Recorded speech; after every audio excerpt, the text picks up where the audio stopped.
covering today the not so always working partnership between marketing and sales, which is really, really important for your success and everybody's success, but it doesn't always work. So Jade and I have been talking about this for months, and we thought we might be able to solve the conundrum, hopefully. So I think that we identified the issue which we want to solve today in the fact that in the past, marketing used to be something you did to get your name out there, get your brand working and people seeing it. And then sales would take over anybody who then called as a result to talk to the company or saw your blog or whatever it is, and made contact, and they developed the relationship. But we are finding more and more, and Jade will talk about that more in her session, that marketing is needing to be involved throughout the whole process. There isn't such a clear handover. So here is marketing job, here's sales job, thank you very much, goodbye. The two are very much entwined and work together, and that makes it very confusing, I think, sometimes, and difficult to make it work. So today, what we wanted to do is look at how we can help people make that work better for them. So in terms of what we will cover, I will look at how to approach a lead generation campaign plan. So when you've got a product, you want to go to market, what do you need to think about? And the key areas to cover in your strategy when you write one or when you create one. Then I'll pass over to Jade, who will then go through connecting your marketing activity with your sales effort, which is really important, and what your business can do different to differentiate itself and stand out to competition, because that can be hard sometimes. I don't know, someone has given us a... okay, sorry, I thought there was something, you couldn't hear me or there was a problem. So that's what we're going to cover today. And I will make a start and we'll see how we go. As always, there's a Q&A at the end. So if you've got any questions, please keep them to the end and we will happily answer them for you. So in terms of the approach of a campaign, so assuming that you are in a situation where you have a product or a brand that is established and you know what you're doing and where you want to go with it, and you're thinking to yourself, fine, I'm ready to go to market and I want to sell some of this product. What is it that you need to do to make sure that that works? So I'm a key fan of planning. I think you always need to plan. I plan for planning. I plan all the time. And I think that's a really important thing to do in this case. If you just, as an entrepreneurs, a lot of us just like to go and do things. There's nothing wrong with just doing. But unless it is done as part of a plan of doing, it's very difficult to look at it and go, okay, that's worked, that hasn't worked. What can I deduce from it? What can I learn? So a plan to start with is really, really key. You have to accept that there's an experiment. I always tell clients that it doesn't matter how good our plan is until we actually start calling. We're not going to know what's going to happen. And things really change. So you've got to be prepared to change things, to troubleshoot, to really measure where what you're doing works and where it doesn't. Things take time, particularly B2B, but I would imagine B2C isn't, there's no quick win necessarily with marketing and sales. It's always something to look at over time. So you need to be realistic what budget you put aside to it and how long. Don't give up after 2 days of calling, go, no one likes me, I'm going to go and become a monk. Don't do that, keep going and make sure you have resources in place in case you are very successful and you have sold some and you're not in that situation where you suddenly go, oh, okay, so people are actually interested, but I've got no one to talk to them. So all of these things are really important for your thinking process. And if you are going to then create a strategy to help you go to market, these are the areas that you must cover in that. So the first one is, what's the key goal? What are you trying to achieve out of this campaign? That doesn't have to be financial, by the way, but a financial goal does help. What are your key opportunities that you've got in the market currently? Who you're targeting, and what can you learn from the competition? Lots of people forget about the competition or don't think it's important or think for some reason that they should ignore the competition. But actually, you can learn a lot from your competition. Good stuff, bad stuff, but it's important to have a look and see what they're doing. So a bit more details about each of those areas. So in terms of goal, as I mentioned, it doesn't have to be a financial goal alone, but it can be. I think it's really important to decide what it is that you're actually trying to get out of the campaign. Is it creating awareness? Is it just finding out a bit more about how your product is accepted in the market? Is it identifying who the main people are that you need to talk to and what they think? Is it getting feedback? Is it making sales and achieving a revenue target? It really varies. And, when we work with clients, that is something that I really do spend time with them to understand, because it's not always about revenue targets. And there's nothing wrong with that, but it does help. For measurement reasons, particularly, it does help to break it down and say, okay, what am I trying? How better off am I going to be after this campaign if it works? And then what does that mean in terms of sales? So, what's an average contract to you?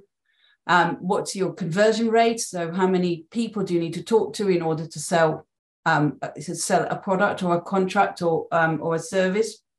And what does that mean? Therefore, we'll work it backwards. If I need to speak to 5 people, how many do I need to call to be able to speak to 5 people? How many do I need to appoint in order to actually make a sale? So all of these measurements are really important. It can be a bit complicated, but nothing you can't solve with a bit of Google's help in terms of sort of looking at what are the key measurements, how do you set up KPIs, or indeed you can approach a company that can help you with that.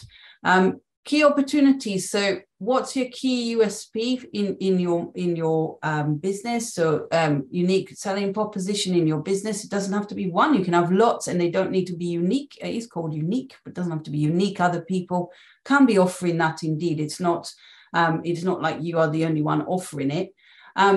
But really key to think about your culture, your approach, what makes you stand out to competition, what makes you different. And that is a really important thing to think about, because often when we start a campaign, it's our baby and we love it and we think, well, it's so beautiful, but other people have seen it before. The fact that you've decided to join the carousel and go out there selling your product doesn't mean that everybody's going to go, oh, that's amazing, thank you. You do need to think about the fact that you will need to convince people to come and listen and be interested. Is there any market condition in your industry at the moment that means your product, your USP, your ability, your knowledge really help people at the moment? If there is one, that is fantastic, because it's really, really helpful when you approach people to say, how the cost of living has gone up so much. Well, guess what? I can provide a relief to that, or whatever it is that you can look at. And always think about your hook. So just telling people that you'll give them 3 minutes free consultation isn't enough, because a lot of people are saying that. It's thinking a bit outside the box. How can you make them feel comfortable? How can you get their interest? If you're going out on an outreach, they haven't asked you to call them. You're calling them out of the blue, depending on how much marketing you do, of course. But even if you do marketing and they have seen the name before, they haven't asked for the call necessarily.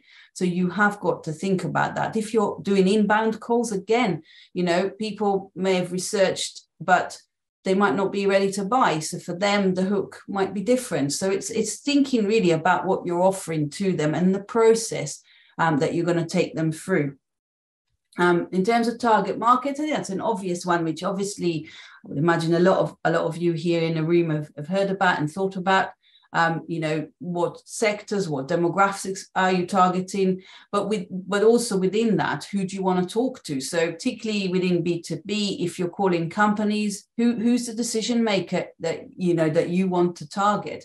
Because just calling and asking to speak to the MD or the FD or the HR manager is not good enough. You need to do some research beforehand to show you're serious, to show the companies you really do want to work with them, and you're not just calling 1,000 companies trying to, fish. And what's the key issue you are solving for them? So what's their problem that you are solving? The amount of people I ask that question of, and they haven't got a clue what I mean and what I'm talking about, is pretty surprising to me. Because you've got to know your target market inside out before you go out there. You've got to do some research and look at, what problems have they got? How does that relate to you and your product? Why would they want to talk to you? So the thing is, people get targeted so much. There's so much out there. There's so much communication out there and so much noise. It's really hard to make that particular noise that make them stand and listen to you. And the more research you can do, the more thinking you can do in advance, the more success you will have. Because just sending out sort of general stuff to general people, there's far too much of it out there. And also, why should they choose you? I mean, it depends on the industry you work in. Maybe you've got a product that's very unique, in which case, obviously, if it solves a particular problem and you're calling the right people, that makes your life a bit easier. But a lot of us work within industries that are very competitive. There's a lot of competition around other people who do the same. How do you differentiate yourself? What message should you put in front of these people when you talk to them that makes them go, yeah, okay, I want to work with you? Again, not necessarily easy to do, but really, really important. So it's not just, oh, I want to speak to, IT companies or accountants or whatever. It's a lot more than that if you really want to succeed, because the devil is in the detail, my friends. Competition. So they can really help you to avoid mistakes or fast track things. You could look at what they already do in terms of their marketing. Who did they seem to target? What did they offer them? Is there any sort of specific sort of hooks that they're putting out there? You're going, okay, that's interesting. Could I do something similar?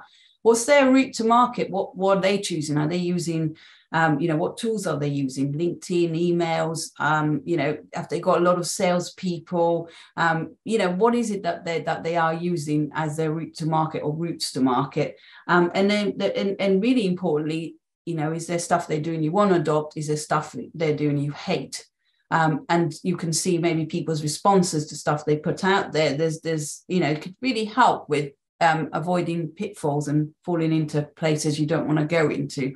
So, I think that looking at your competition and really understanding what they're doing is really, really key, when planning a campaign. So those are the main things that I think you need to look at when you plan your strategy to go out to campaign.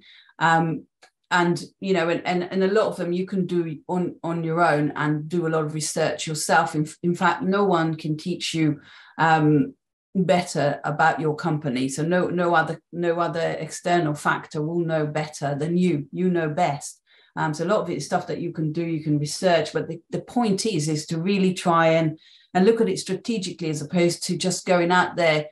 I call it people who are trying to prove that marketing and sales doesn't work for you. So just being able to go out there, try something, go, oh, I failed again, it doesn't work, I can't sell, or it never works, or whatever. There seem to be people who do a lot of that just to sort of prove to themselves something else doesn't work. Well, it can work and it works well, but it does take a lot of focus in terms of different details and different elements that you do need to consider beforehand.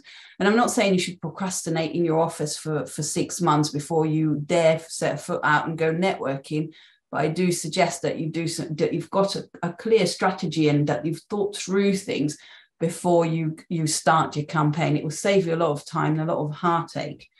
However, there is sometimes an issue with people who want to go to market. So again, I mentioned entrepreneurs who just want to do and want to go out there and sell and really are impatient to sort of get these results and get some magic dust sprinkled and for them to move forward really quickly. But I think that I do come across companies and entrepreneurs who come to us a bit too soon. So they want to go to market, they want to go in front of these people that they want to talk to, but actually their brand's not necessarily established, their proposition isn't clear, So when we talk to these people who talk to a lot of other people and get targeted by lots of other companies, they just overlook it, and they really aren't ready to talk to you, and we cannot get the results. You've got to take into account that people, when you call them, when you do an outreach in particular, so if you're calling somebody or trying to create awareness to your product with people that have not necessarily heard of your brand or your name, they are, the first thing they're doing is looking for reasons to tell you to go away, because they are really busy. And actually, if you've got a point, they actually don't like it very much, because they have to do something about it. They have to listen, they have to have a meeting.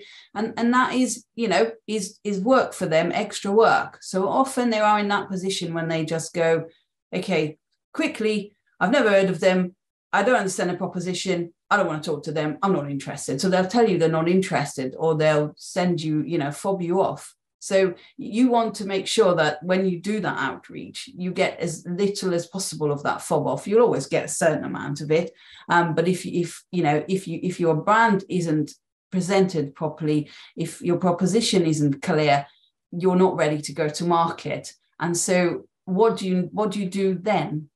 Well, that's why we've got Jade here, who's going to talk to us a bit more about these things. I'm going to stop sharing. Okay, great.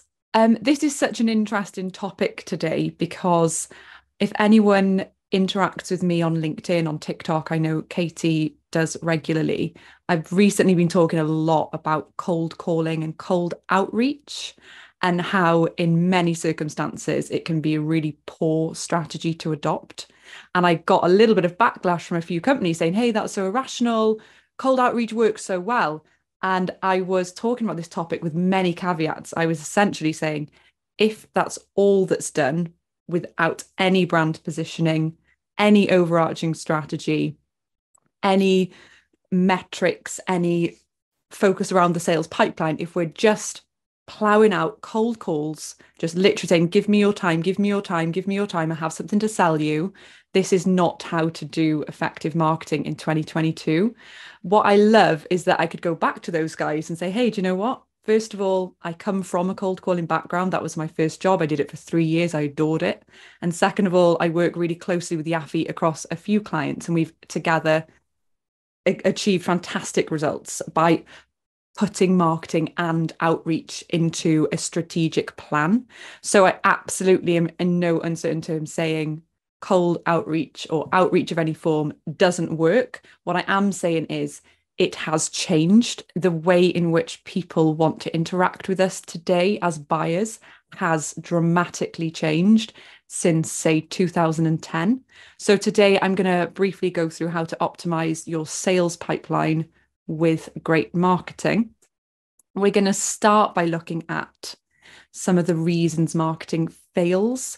Now, I just want to quickly here just introduce who I am and why you can hopefully trust my advice. I'm a B2B marketing consultant with 17 years experience in B2B sales and marketing. My last major role was in a FTSE 250 global PLC as their head of international marketing for one of the divisions. So I only give you those stats just so you can feel comfortable that the advice I'm giving is trustworthy. I'm also qualified with the Chartered Institute of Marketing. It's so important to make these points because you will come across lots of marketing sharks out there who say they have the one solution. This is dead. That's dead. Now it's all about this. It's all about that. But anybody who tells you in absolutes that one marketing activity or tactic is the way clearly does not understand strategic marketing, because every business is different. So back to the reasons marketing fails, the reasons I see day in, day out from consulting with my clients and mentoring marketers is non-strategic marketers making decisions about marketing. So let's say you have a CEO who's really interested in marketing but isn't a marketer, is then led by agencies, giving all these stats or these facts about why it would be really great to take on board their strategies, their tactics. They're like, oh, that sounds amazing. Yeah, I'll do this amazing campaign. It's going to solve everything. And then only to find that it doesn't work, they feel deflated and frustrated. So they try something else because they don't understand the true fundamentals of marketing, and they don't necessarily have an in-house, very senior, very strategic, experienced marketer, the wool's kind of pulled over their eyes really easily, because it's like, surely someone wouldn't lie to me about this. And it's not necessarily that people are lying to you. It's just that if you run a company that sells websites, I doubt you're going to tell someone who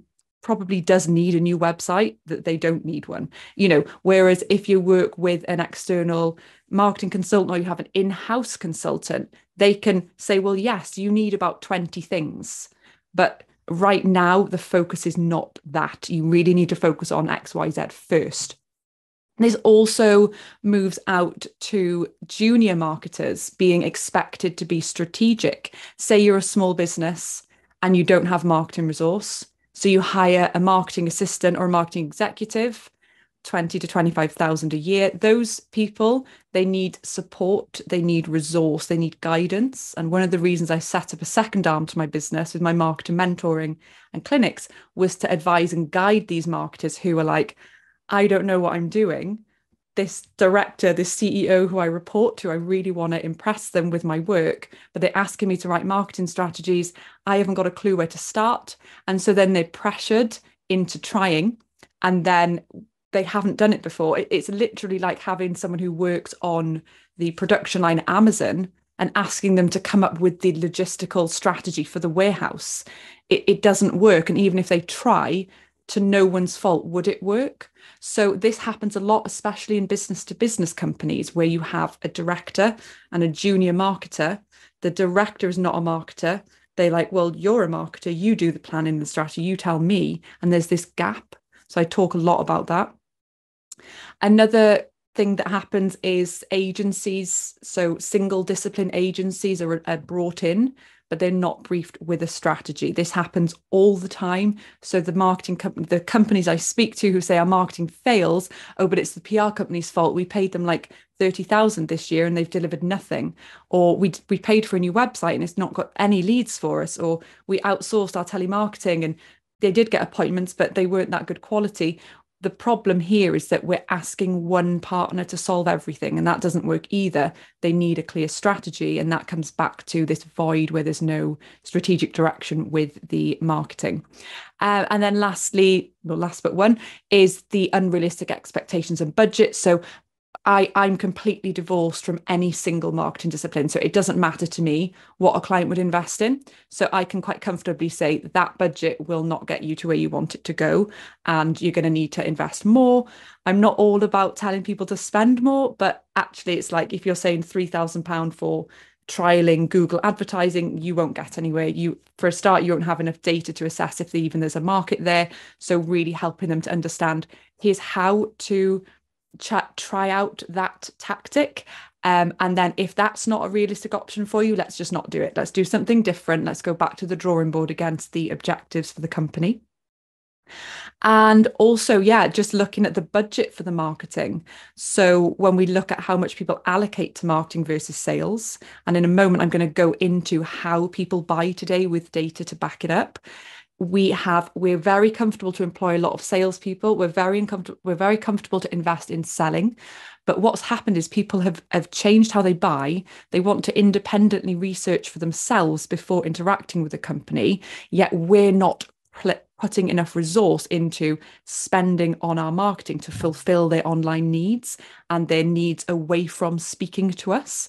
Just back in 2009, when I used to buy services, as a junior marketer, I would happily spend over an hour on a phone with a partner because there was no real Google search back then. You had to say to someone, hi, how does search engine optimization work? Can you walk me through it? I mean, I'm speaking to a few of the guys, which ones of you knows it best? I didn't have the luxury of going to the library to read about SEO or heavily researching online. Whereas today, I would need to speak to someone a lot later on. Tell me why you would be the best choice for me over the others I've spoken to. I'm not asking you to tell me what it is, how it works, because I've researched for myself online. And if your company was there to give me the answers I'm looking for, you're going to be more likely the person that I go to. And then lastly, lack of strategy, tactics first approach, just right, we're going to do this, we're going to try this, but we don't have a strategy. So just some quick stats here, but if you're interested in these stats, these are all taken from the Gartner Future of Sales 2025 report. I'll mention that again at the end in case you want to write it down. Super interesting report for anyone who's interested in how buyers have changed. So 17% versus how things were. There's now, they interviewed and researched with 500 senior business to business buyers across the world about what they do and their behaviors. 17% of overall purchasing time is spent with sales reps. So 87% of the time purchasing is not spent with a sales rep or business development person. And even more incredible than that, if it's typically there are multiple vendors involved in a decision, so it's around 5% of the time is given to a sales rep. And when you compare that, so more than 5 times the amount of time they will spend speaking to somebody in your organization, 27% of their time, so more than a quarter of their time, will be spent independently researching their problem or challenge online. And a lot of the time that's about shortlisting vendors, it's not even Googling about us, it's researching the problem. Why is what's the best way to connect an accounting software with a CRM system? What are the best products for? Researching the problem. And we only have to think about the way that we do things. Do we go to the yellow pages and look for some companies and ring them and say, hi, I've got a problem with this. How would I go about it? You don't start there. You kind of end there. Now, that's not to say that when we're in the market, we're not going to be receptive to someone reaching out to go, hey, here's a problem you might be facing. That's ideal when we're in the market.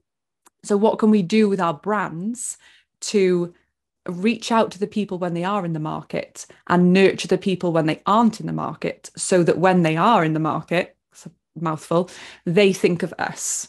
And that's really what effective sales and marketing is about, and nurturing. And this is why I attacked cold calling in the way that I did it in 2006, which was literally out of the blue, never even seen this before, just hammering out 200 calls a day, just hoping for a demo. The brand damage that was done out of the aggressiveness and tenaciousness of our calling strategy will have been higher, because with a 2% conversion of calls to appointment, what we were doing was annoying 98% of our target market to get an appointment with 2%, because we weren't caring about, okay, but when they're in the market, what would be valuable to them? Like maybe we should have promoted some kind of valuable event or some content or something useful whilst on the phone. Like, hey, just letting you know this is going on, could be really helpful to you. I understand you've got these needs, these frustrations. No, I was like, I want a deal. I want a sale. I want to get my appointment. And so what we really need to think about is we're not just trying to constantly get sales all the time. It's about how do we build a long-term brand for our company? Because another stat in this report is that 85% of people in your target market are not in the market to buy from you at any one time if you're a B2B company, depending on your sector. So if 85% of people are not in the market, that doesn't necessarily mean that if you send out some marketing to them and they didn't immediately grab at it, that your marketing was failing. Something called brand salience tells us that if in 6 to 12 months when they are in the market, if you're the company that comes to mind, your marketing has worked. And so brand salience and demand generation are 2 really interesting topics to look into if you're super interested in this stuff. Now, another thing that's changed is that the sales and marketing journey is no longer linear. So it used to be marketing raises awareness through advertising and offline and traditional and PR. And then, we've got an inquiry, sales, you get in, you educate them, you do everything else. And marketing is not involved. But because of the way the world works today and how easy the internet is and how our phones are part of us, that is not linear. So it might be that marketing is raising demand for what we provide, is raising awareness of the problems that these people are facing and how they can overcome them. And then maybe there's a call, if someone is becoming interested and they've interacted with the company in some way, absolutely nothing to say we can't do some outreach. And then once it becomes an appointment, marketing should still be involved. We should still be sending them valuable content, valuable information, moving them along that journey so that the only interaction they have is not, hi, did you want to have a follow-up appointment? Hi, are you ready to buy from us? It's very much encouraging them to want us. And your conversion rates will work so much better and you will have much higher quality clients if you operate in that way. There are companies that go too far the other way. A client that myself and Yafit worked with in the last 18 months to 2 years, they had so many connections that they couldn't actually keep on top of them by the end. So their marketing was really well set up. They were doing lovely things, but I was like, hey guys, you're not keeping on top of these people. You're seeing projects go ahead that you could have been the person involved in. Why are we not speaking to them? And be like, oh, well, we can't keep on top of them all. So I spoke to Yafit and brought her in, and they transformed their CRM system, their data, their pipeline was like full, and they absolutely, Yafit, you can back me up here, they obliterated their sales targets within 6 months. They were like, this is incredible. And it was because they re-engaged people who were just sitting there going, oh yeah, I'd forgotten about you. So I'm in no way against outreach. It's just making sure that you build a brand that people are receptive to. So they were like, oh yeah, we know TC, we know you guys, we've worked with you before, or we've heard of you, we know of you. And they were not cold outreach necessarily. So a last stat there just to mention is that 44% of millennials prefer not to speak to a person. Now, this tells us about a big shift that could be coming in 10, 15 years as millennials become the elder senior decision makers. So at the moment, that's age 26 to 41.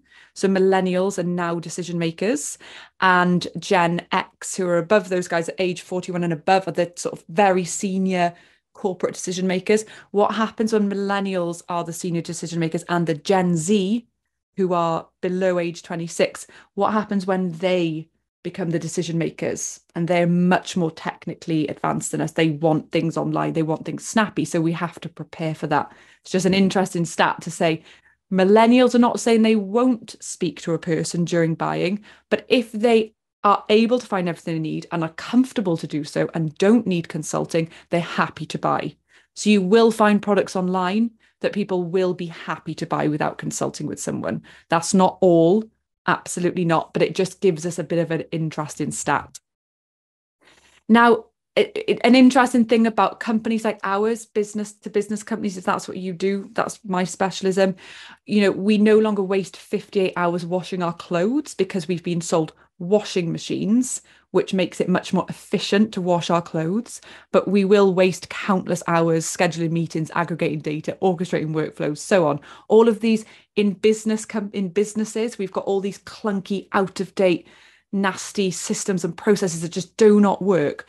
This is the start of the B2B century, essentially. So what we're seeing now is B2C is sorted, like all the consumer stuff, you know, we've got it going. We've got who vacuums that do the job for us. The predictions now for companies like ours is that, or for B2B companies, is that we're going to move into the problem-solving era of business-to-business selling. Now, that just leads us to a really simple point. What problems do you solve? You know, let's keep it really simple. Can you answer that for your company? What problem are you solving? Because that's what we can learn from the big brands. They are really clever at knowing how to articulate a problem they solve. They don't go out there with technical jargon about their offering. They just go, here's what we can do. And that's because they don't have a person typically selling the can of Coke. They have to rely on marketing doing the whole job, because you're going to go into a shop and pick theirs off the shelf, not someone else's. So really thinking about your business and what is it that you do? What problem do you solve? And trying to frame your offering and messaging into those terms. Now, I just want to make a quick point about not jumping into tactical marketing. So if you're struggling with getting sales and you know that marketing needs to play a role, what you don't want to be doing is like, okay, I tell you what, I'm going to call an SEO company or a telemarketing company or a pay-per-click advertising company or an advertising partner or a PR company. You want to start with, and this is where a senior marketer or consultant is needed, to be honest, unless you are able to do this yourself. First things first, we need the foundations there. What's the vision for the company? i.e., where do we envisage ourselves in the future? It's quite literally a vision that can be financial, but it needs to be measurable and lofty enough to be exciting. What's our mission? What's a constant purpose as a company? Like, why are we existing?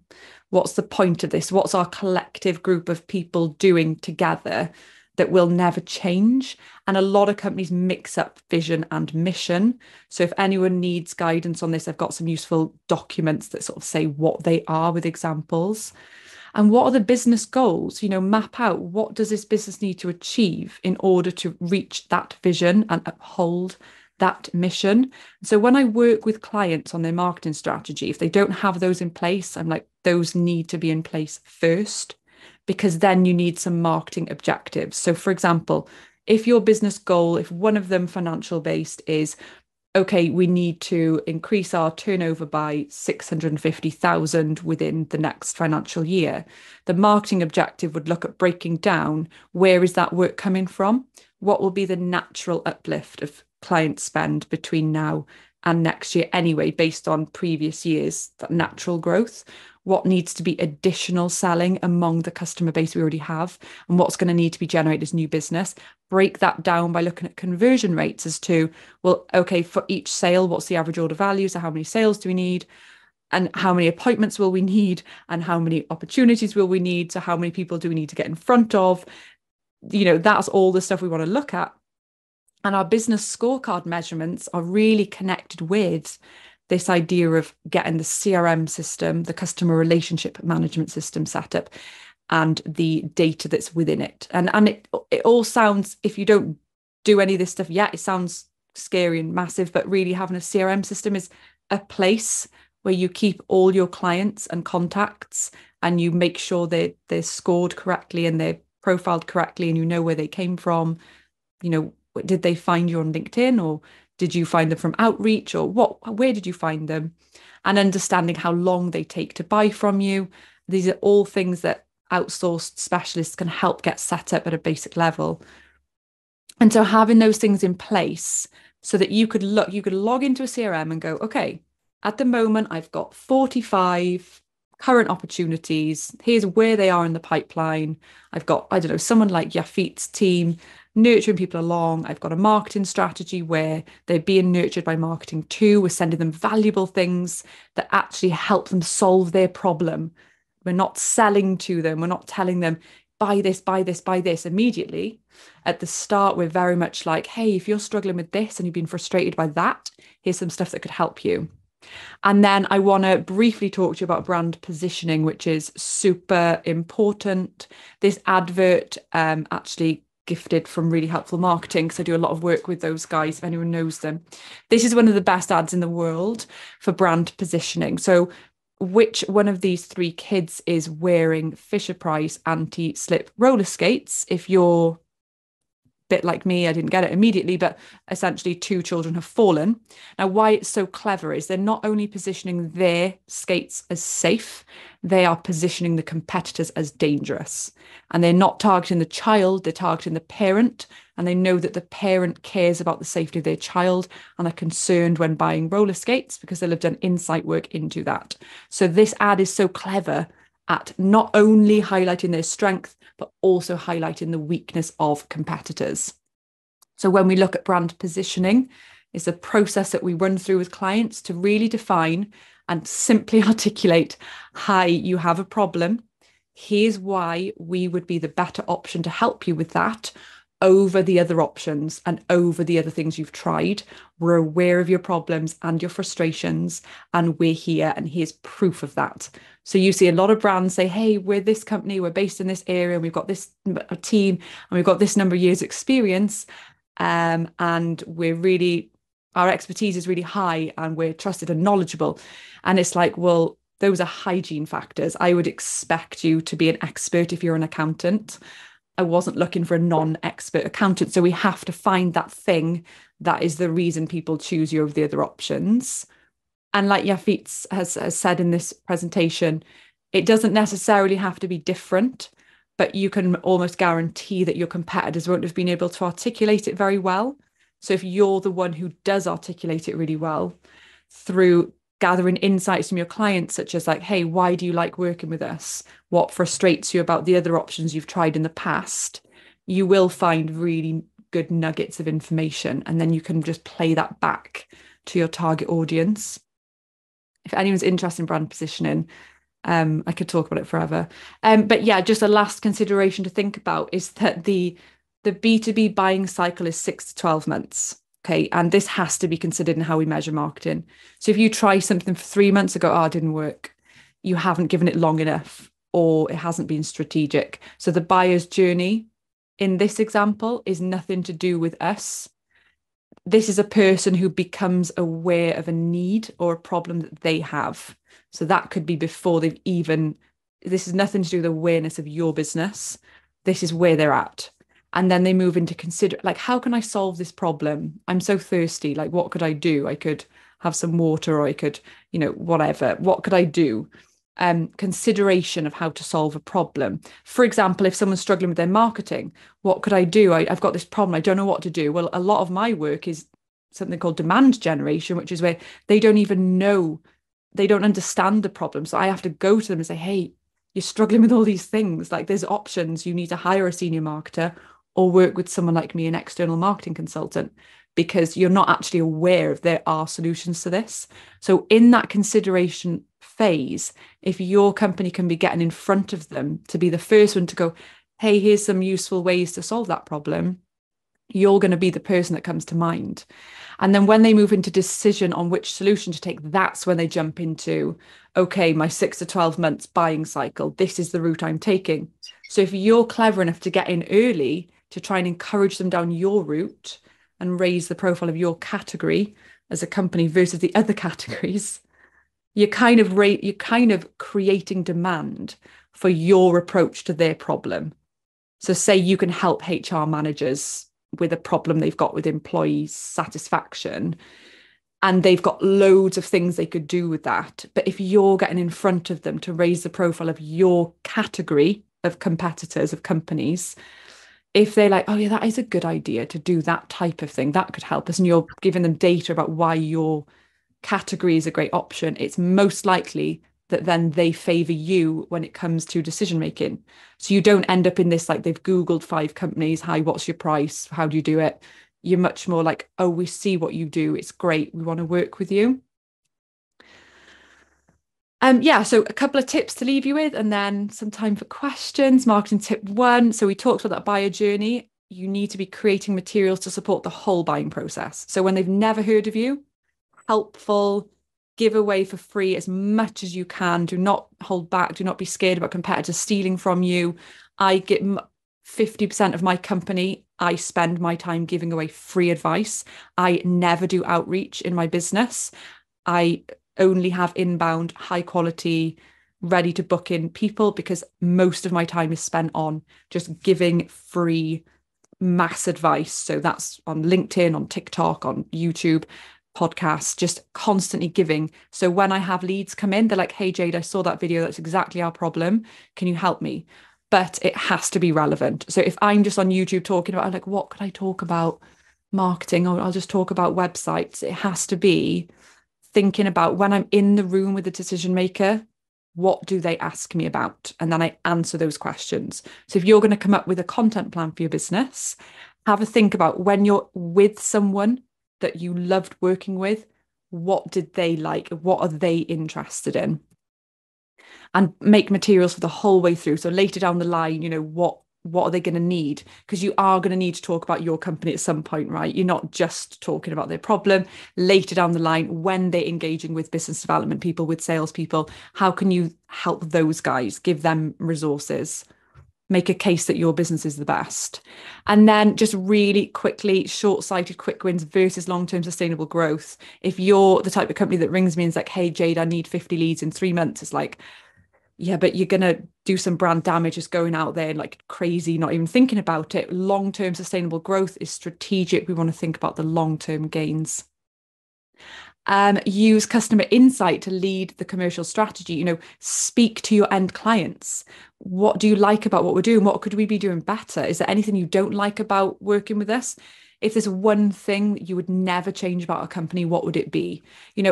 If you don't have a huge client base, this is not unrealistic. How can we make things better for you? What do you like about what other people are doing? Is there a reason you wouldn't work with us in the future? And again, you can use companies like Yafeets. That can be an objective. We want to find out what our customers care about. We want to better meet their needs. Could you help us research like how we're doing with them? And then the last tip to leave you with today is, if you have sales and marketing teams, or if you have these operations taking place, like, really if you're the leader of this company, create a culture of mutual respect and shared success. It is not sales' win, it's everybody's win. If marketing did a huge amount of work to pull in inquiries, just because a salesperson closed it and worked really hard to do so, does not take away from marketing. It's about that shared success. And that's super important for having a motivated team. So that's me. If you found that interesting, you can listen to an episode on my podcast. You can search Spotify for Jade Tambini or the B2B Marketing Gap. Episode 2 is literally everything I just talked about, but in a bit more detail. So that could be of interest. And then there's LinkedIn and Twitter. And I will take a breath and a sip of water, and I'll hand back to Yafit. Thanks so much. Okay, so we coming to the end of this session, and we wanted to give you guys enough time to ask questions. You've got plenty of time. I'm sure there's questions. So, please just take yourself off mute and ask a question if you've got one. Yeah, and sorry, that was really interesting, folks. Thank you. And thank you, Jake. Nice to meet you properly for the first time. I'm just wondering about, small business, sort of the SME world. The larger businesses, obviously, they've got budgets available to throw at. What are your sort of tips specifically for the smaller businesses who maybe just getting to a place where they can start to think about marketing in a structured way? Is that for me, Jonathan? Please, Jade. Yeah. Oh, great. Yeah, great question. So I would say that it's really about getting those brand foundations sorted first. I've worked with a lot of small businesses, and absolutely, we don't want to be just like diving into big spend. One of the first things that can be done is I've got a bit of a calculator for what a company should be spending on marketing annually, like a bit of a grouping. So it's like from this to this, that would be a low budget, that would be a high budget. And then you work out from there, if you've got very aggressive competitors, if your growth ambitions are very high, and if you're not well known, it's going to be the higher end realistically, if you're going to have to invest to grow. But if you're like, we want steady growth, it's not a very competitive industry and we just really need to get set up to be the lower end. And so that gives people a bit of a flavor of like, okay, yeah, we're not this big multinational corporate, but based on our turnover and profitability being important when factoring this in, here is what we could spend. And then looking at how to use that, and absolutely not just spending all of it as a target. It's very much how can we get from A to B in the most lean, efficient way. Like I try and help companies get there without spending more than they would need to. So I would always suggest companies to invest first in getting a really good CRM system set up. That probably is the first most important thing, a customer relationship management software setup. So products like Insightly, for example, are really great for small businesses because they're subscription based and there's no upfront fees. They certainly would need to hire like a bit of a data specialist to help them get those journeys set up, because it can be really hard to get them set up well. And getting the data profiling strategy right so that we can just keep on top of, not as the business starts to grow, like not forgetting about people. And that's why having a great data system is really important for a small business, because as you grow, and it's usually like the 10 to 12 year mark, I find with companies, they're like, we've lost control, we've got too many contacts, we can't keep on top of them anymore. So having those systems set up, and if they were going to invest in anything, I would say clear brand positioning and a good website with some, just some valuable content and a clear marketing plan that doesn't have to be expensive. But let's give an example. Say you've got an accountancy firm with 10 people, and the main director is a subject matter expert, and they every other Wednesday commit that they are going live on LinkedIn, and it's a drop-in clinic where they'll give advice on tax, on the economy, what's happening. And every 2 weeks they do this live broadcast, and maybe 2 people turn up week 1. If they do that every other Wednesday for 6 months, I'm telling you now, the word will spread, that consistency, people start to find out about it. If they start to share snippets of that advice, if they start to answer the questions people ask them in the form of blog post or a short video, and just really just keep it simple, but just really answer people's problems and questions, that would be a great strategy, in my opinion, to start with. Now, it takes some mindset shift. I've got company directors who are like, I just don't want to do that. And it's like, look, I'll guide you, I'll prompt you, you need to do it. Like, we need to pick something, like happy to be on a podcast, or do you want to do articles, or do you want to go live? But just, yeah, keeping that simple and making sure that it's clear about how many meetings do we need, how many opportunities do we need, where are they coming from, and going back to basics as well of like, who do we want to work with? Let's make a list of 50 companies that we would love to work with, research them heavily, back to basics, not forgetting the basic stuff, because I think too many marketers, they're all about the fancy new things. So I hope that answers your question. Yeah, no, lovely. Thank you. Really interesting. And Michael, yeah, absolutely. There's an article on. So Michael's asking, could I share the budget calculator? Yeah, there's an article on my website, tambdmarketing.co.uk. If you go to blog, it's like the third article. But certainly happy we can include it in a follow-up link, or a link in the show notes for anyone watching on YouTube in the future. Yeah, that would be good. We can perhaps send that link with the email that we're going to send a recording of the webinar to everyone. We can share that link as well. Yes, Chris?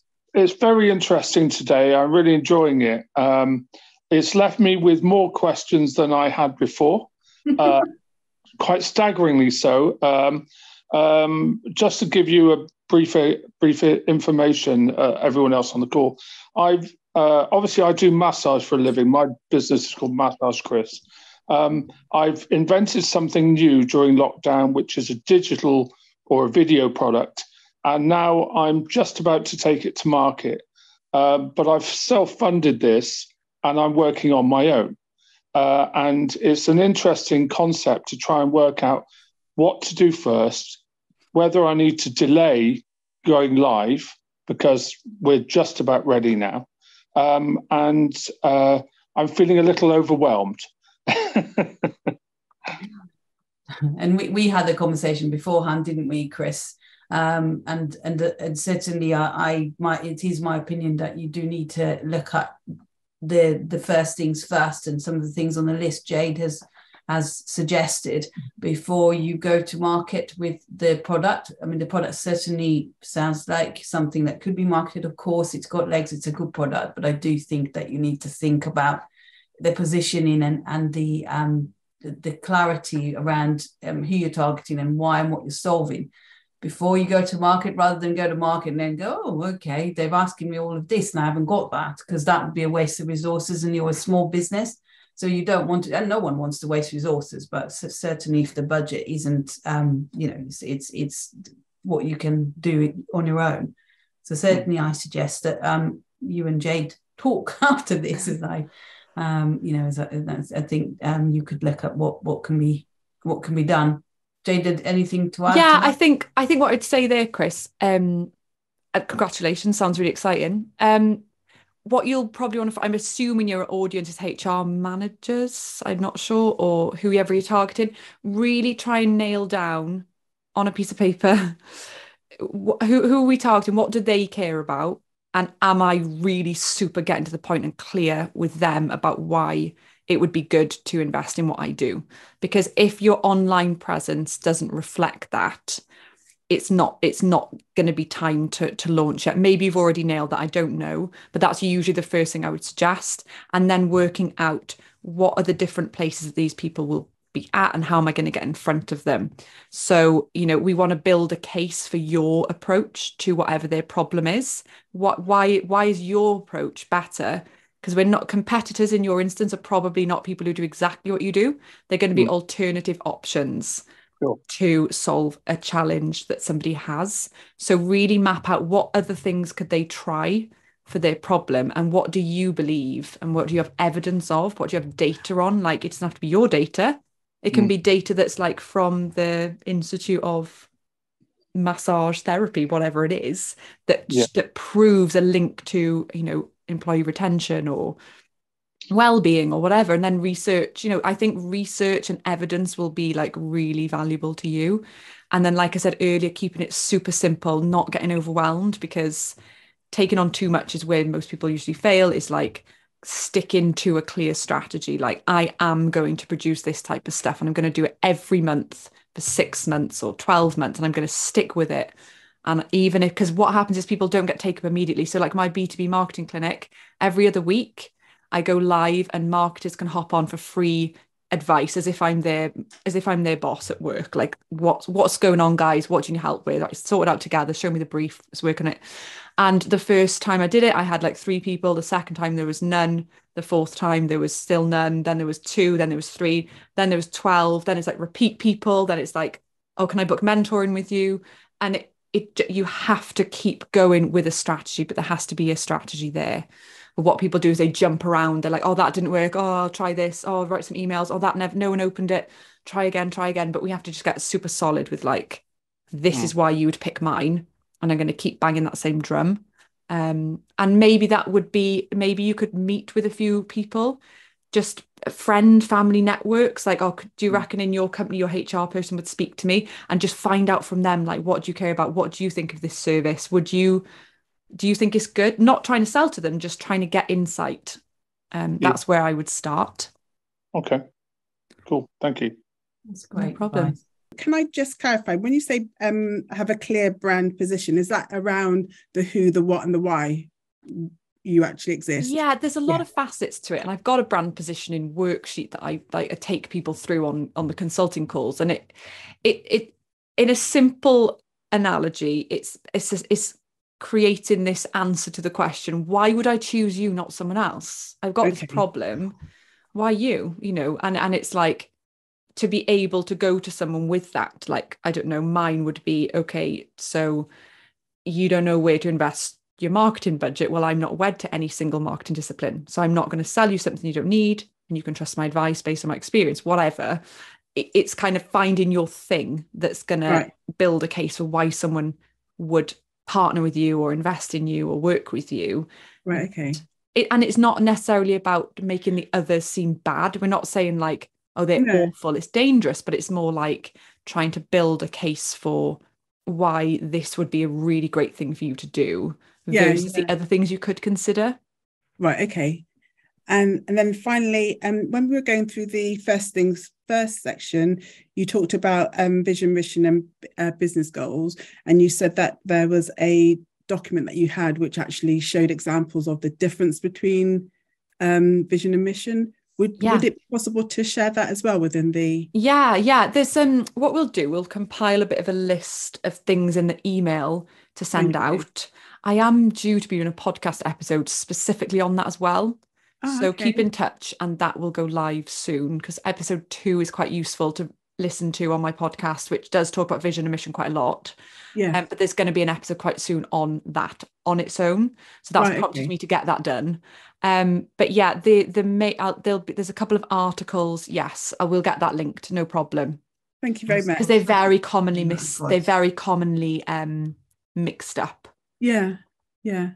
But also if we missed anything or you thought about anything afterwards, then just contact us. I'm just about to share emails and that, so just always email and just ask for things if we've forgotten.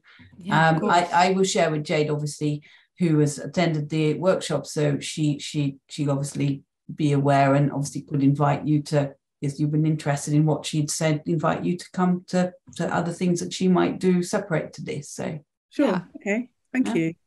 I think it's really cool to work with an outreach company and, for sales and marketing to work together, because it's very often a battle, sales or marketing, but it just isn't the case. It has to be together.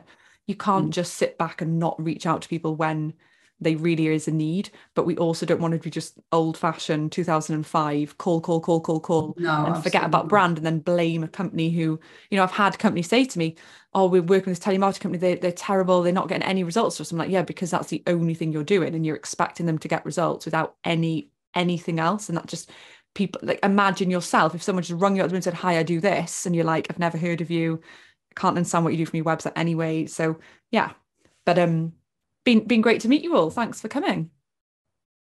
Yes, thank you indeed. And as I said, we will send the full recording as we do. I mean, some people here have been before, so they know they get the full recording of the webinar, which Adam Young from Fine Young Films, who is here today, does for us, and he does a very great job.